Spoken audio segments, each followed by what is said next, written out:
Assalamualaikum warahmatullahi wabarakatuh. Izin memperkenalkan diri, Taruna Utama Arvandio Melvindra, STB 4003, Prodi Teknik Pemasyarakatan B. Pada kesempatan kali ini, saya akan menampilkan sebuah video penjelasan terkait dengan kepemimpinan dari Jenderal Sudirman.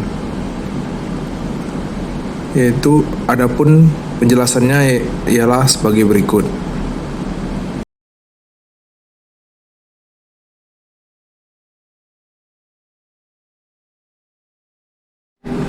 Jenderal Sudirman lahir di Purbalingga, Jawa Tengah pada tanggal 24 Januari 1916.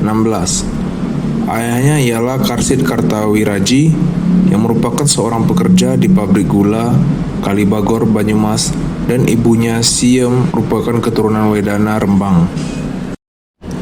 Setelah Indonesia mengikrarkan proklamasi pada 1945, Jenderal Sudirman melarikan diri ke Jakarta untuk menemui Presiden Soekarno. Sang proklamator tersebut menugaskan kepada Jenderal Sudirman untuk mengawasi proses penyerahan diri tentara Jepang di Banyumas yang dilakukannya setelah mendirikan divisi lokal Badan Keamanan Rakyat. Lalu ia menjadi Panglima Divisi 5 Banyumas pada tanggal 12 November 1945, dan pertemuan pertama Tentara Keamanan Rakyat, Jenderal Sudirman terpilih sebagai pemimpin TKR tersebut. Setelah melalui pemungutan suara buntu 2 tahap, sambil menunggu pengangkatan, pada akhir November, Jenderal Sudirman memerintahkan Divisi 5 untuk menyerang pasukan sekutu di Ambarawa. Perang Palagan Ambarawa melawan pasukan Inggris dan Nica Belanda. Dari bulan November sampai Desember 1945, perang besar pertama yang ia pimpin. Karena ia berhasil memperoleh kemenangan pada pertempuran ini, Presiden Soekarno pun melantiknya sebagai jenderal pada 18 Desember 1945. Sudirman resmi diangkat menjadi Panglima Besar Tentara Keamanan Rakyat setelah penarikan tentara Inggris lantaran diserang sejumlah pasukan yang ia perintahkan. Gaya kepemimpinan Jenderal Sudirman ditinjau dari aspek strategis dapat dianalogikan sebagai kepemimpinan yang didasari dengan berpikir strategis. Selanjutnya, menurut teori Jane M. Lidka, kepemimpinan Jenderal Sudirman dapat diuraikan yaitu antara lain: yang pertama, sistem perspektif atau berpikir strategis dibangun di atas dasar pandangan sistem.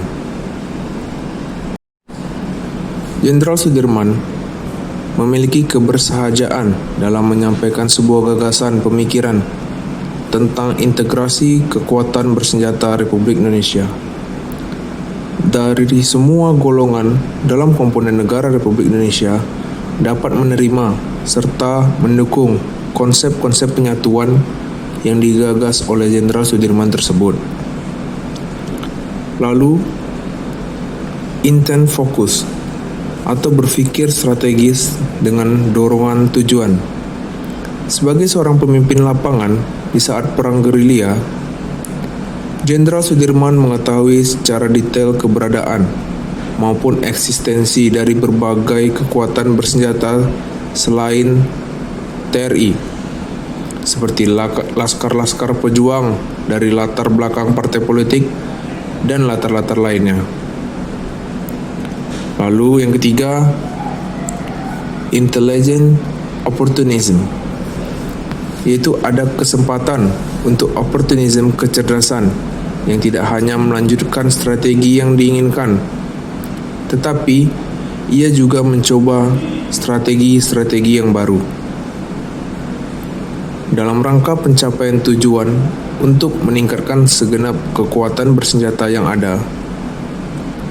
Jenderal Sudirman secara prosedural melalui Menteri Pertahanan menyodorkan konsep pelaksanaan penyatuan secara bertahap. Lalu, thinking in time atau berpikir strategis menghubungkan masa lalu, masa sekarang, dan menggunakan ingatan dan konteks sejarah untuk menciptakan masa depan.